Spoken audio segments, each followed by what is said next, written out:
और हमारे युवा नेता श्री राहुल गांधी जी,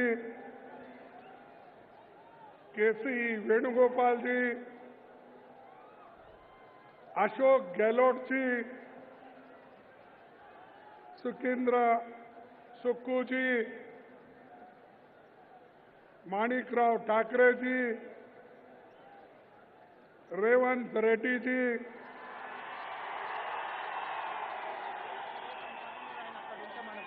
मल्लू भट्टी जी,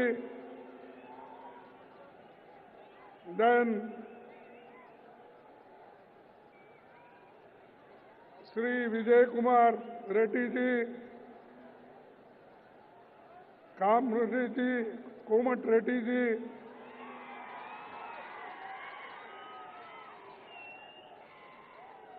और सारे वर्किंग कमेटी के members, PCC presidents, CLP leaders और जो इस डायस पे बैठे हुए सारे नेतागण,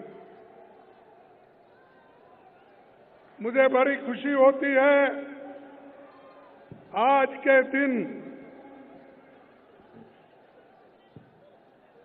एक हैदराबाद कर्नाटक के लिए और तेलंगाना के लिए, मराठवाड़ा के लिए ये लिबरेशन डे ये मनाया जाता है। और आज ही के दिन हमको लिबर्टी मिली। देश के इतिहास में हमको जो आजादी मिली है 15 अगस्त 1947 में मिली, लेकिन हैदराबाद एरिया में जो हम लोगों को आजादी मिली वो 17 सितंबर 1948 में मिली। 13 महीने के बाद हम आजाद हो गए और इस आजाद होने के बाद हम यहाँ पर कांग्रेस के ओर से बहुत से इंडस्ट्रीज, लोगों के लिए बहुत से हमने सहूलतें दी। पंडित जवाहरलाल नेहरू जी, वल्लभ भाई पटेल जी, कांग्रेस के सभी नेता लोग यहाँ पर अपना मेहनत करके इस एरिया के लोगों को कांग्रेस पार्टी ने दिलाया। आज अभी श्रीमती सोनिया गांधी जी एक योजना उन्होंने घोषित किया, वो महालक्ष्मी योजना, और मुझे पीसीसी के अध्यक्ष और सीएलपी के लीडर इन्होंने ये कहा है कि रैयत भरोसा हर रैयत को 15,000 रुपए पर एकड़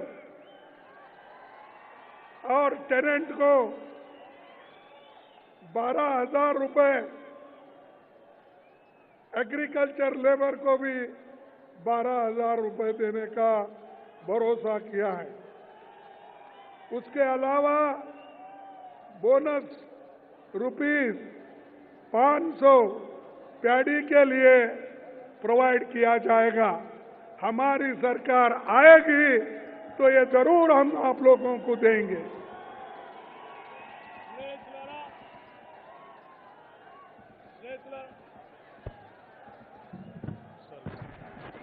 స్నేహితులారా, పెద్దల మల్లికార్జున్ ఖర్గే గారు స్వయంగా ప్రకటించినటువంటి రైతు భరోసా తెలంగాణ రాష్ట్ర చరిత్రలో విప్లవాత్మకంగా మిగిలిపోయేటువంటి ఒక గొప్ప కార్యక్రమం. సంవత్సరానికి ఎకరానికి 15,000 రూపాయల లెక్క, ప్రతి ఏటా రైతుకి 15,000 రూపాయలు,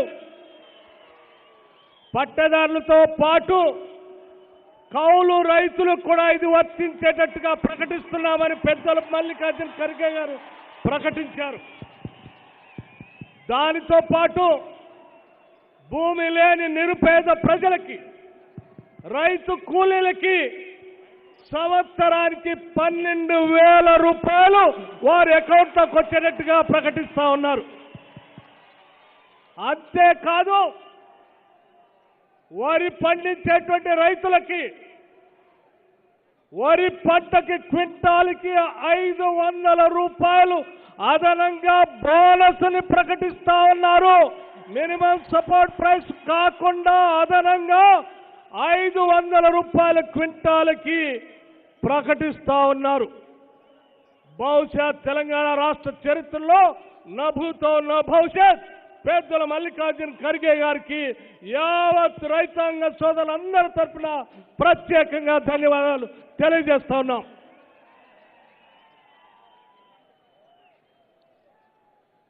हम जो कहते हैं वो हम करके दिखाते हैं और हमने पहले भी किया है. जब हमारी सेंट्रल गवर्नमेंट थी, सोनिया गांधी जी ने मनरेगा का स्कीम लाया. सोनिया गांधी जी ने फूड सिक्योरिटी कानून लाया और गरीबों के पेट भरने के लिए उन्होंने राइस फ्री करके बांटने का स्कीम किया. बच्चों को विद्या देने के लिए, शिक्षण के लिए उन्होंने कानून बनाया. ऐसे कई कानून हमने बनाया. जो गारंटी हमने दी वो हम इम्प्लीमेंट किए. और मुझे ये कहना है, यहाँ के जो केसीआर की गवर्नमेंट है, जो कहती है वो करती नहीं है. हम जो कहते हैं करके दिखाते हैं, लोगों को दिए हैं. और एक गारंटी आपको सोनिया गांधी ने दी थी. उन्होंने कहा था कि तेलंगाना लोगों को मैं आजाद करके सेपरेट तेलंगाना स्टेट बना के दूंगी. तो उन्होंने सेपरेट तेलंगाना स्टेट करके आपको दिया और आज आप तेलंगाना स्टेट में हैं. लेकिन जो लोग कुछ किए नहीं, वही लोग बहुत बोल लेते हैं कि उन्होंने ही आजाद देश को आजादी दिलाई. मेहनत हमने किया. तेलंगाना को लिबरेट कांग्रेस ने करवाया. तेलंगाना सेपरेट स्टेट कांग्रेस ने किया. लेकिन ये लोग आज मैं किया, तू किया, इतना दुनिया का प्रचार कर ले रहे. भाइयों, मैं आप लोगों को ये बताना चाहूंगा कि इस देश में कांग्रेस पार्टी जो गरीबों के लिए और आदिवासियों के लिए, शेड्यूल कास्ट, शेड्यूल ट्राइब्स के लिए और गरीब जो रैत हैं, किसान हैं, उनके लिए बहुत कुछ काम हमने किया. लेकिन आज हमारी मेहनत 10 साल फ्री फुकट में गई. 10 साल में हम जो अपेक्षा कर रहे थे कि कांग्रेस को इससे मदद मिलेगी, लेकिन हम वोट के लिए ये तेलंगाना नहीं किए. हम जनता के दुख और दर्द को समझकर उनके लिए ये तेलंगाना अगल करके दिया है. तो भाइयों, मैं आप सबसे एक बात पूछना चाहता हूं. देखिए, केसीआर ने इस स्टेट को दिवालापन पे लाया है, बैंकरप्सी पे लाया है.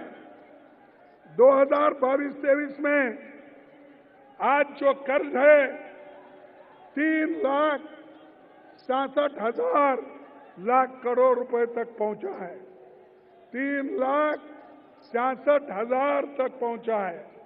जिस स्टेट में सरप्लस बजट था, पैसा ही पैसा था, उसको आज दिवालापन पे उन्होंने निकाला है।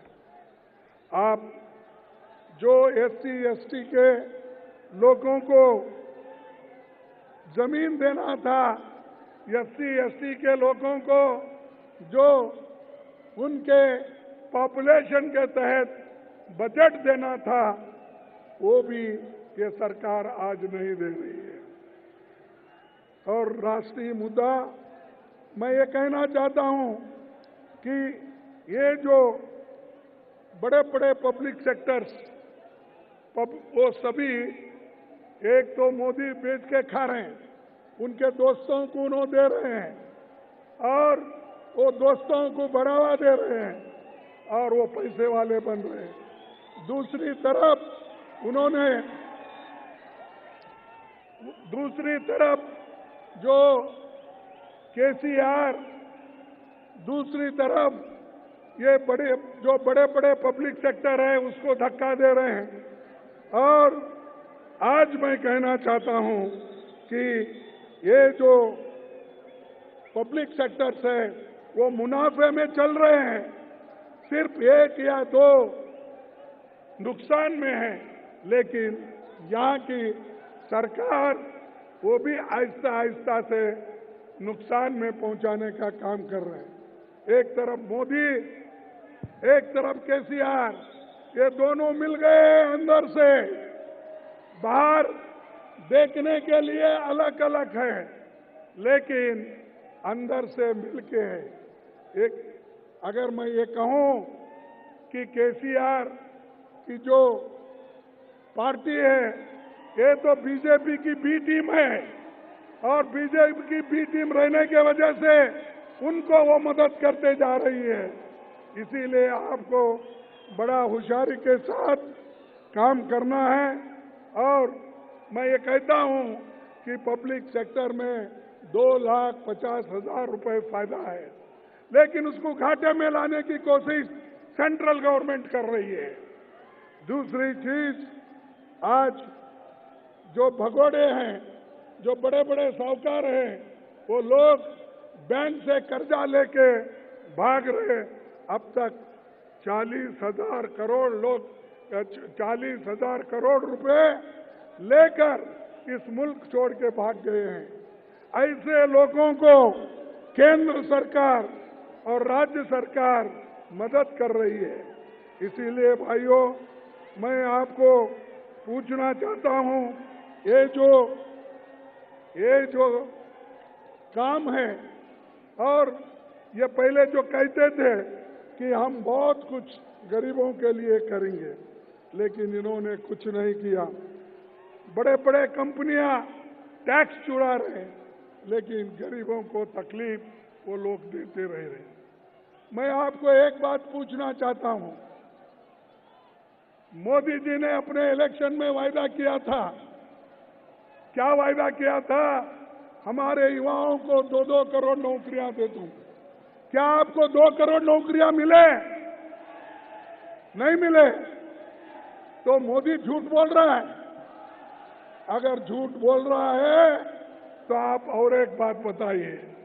उन्होंने ये कहा कि बाहर के देशों से काला धन लाकर हर एक को मैं 15-15 लाख रुपए देता हूं बोले। आपको मिला वो 15-15 लाख? नहीं मिला। या तो मुझे कहना पड़ता है, या तो मोदी झूठ बोल रहा है या आप झूठ बोल रहे हैं। मोदी झूठ बोल रहा है। अरे ऐसा जो है 140 करोड़ का नेता मेरे सिवाय कोई नहीं है। मैं बहुत देश के लिए काम करता हूं। बोलने वाला व्यक्ति झूठ बोलता है? नहीं। देख, क्यों?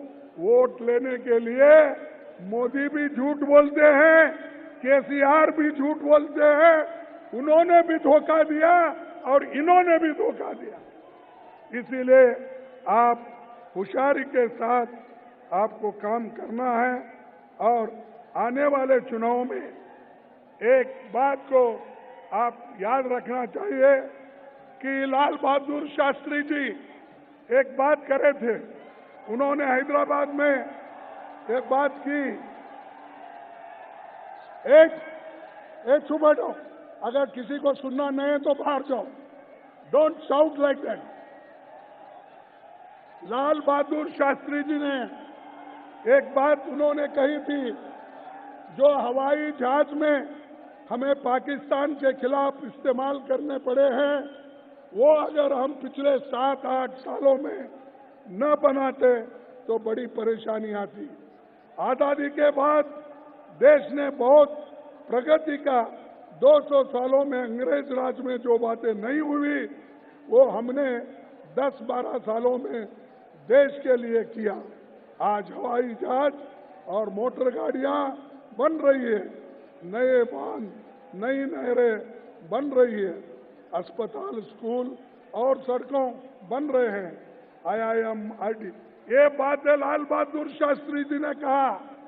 हम जहाज बना रहे और हम बड़े बड़े इंस्टीट्यूशन बना रहे, तो ये लाल बहादुर शास्त्री जी के हैं।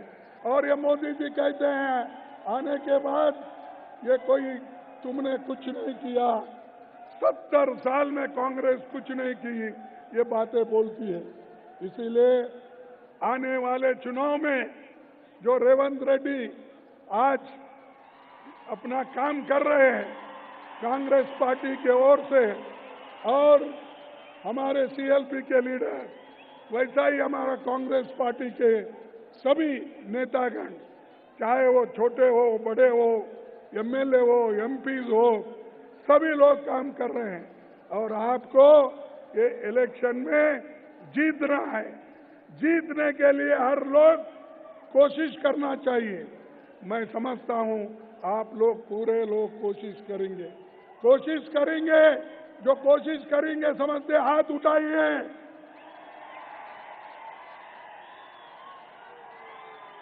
ये देखिए, ये आपका जोश है।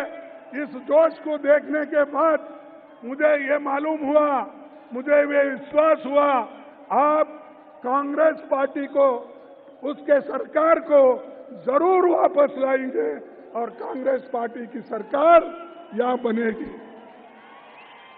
तो भाइयों, मैं ज्यादा बात नहीं करते हुए किसानों के भलाई के लिए, SC STओं के भलाई के लिए और सबके युवकों के भलाई के लिए, और आज जो कीमतें बढ़ रहे हैं उसको कंट्रोल करने के लिए कांग्रेस की जरूरत है। इसीलिए आप कांग्रेस पार्टी को जिता के लाइए। हम लोग आपके साथ हैं, सोनिया गांधी जी आपके साथ है, राहुल गांधी जी आपके साथ है, और हम सब तुम्हारे साथ बैठे हैं और काम करेंगे, कांग्रेस को फिर लाएंगे। इतना कहते हुए मेरे 4 शब्द को समाप्त करता हूं।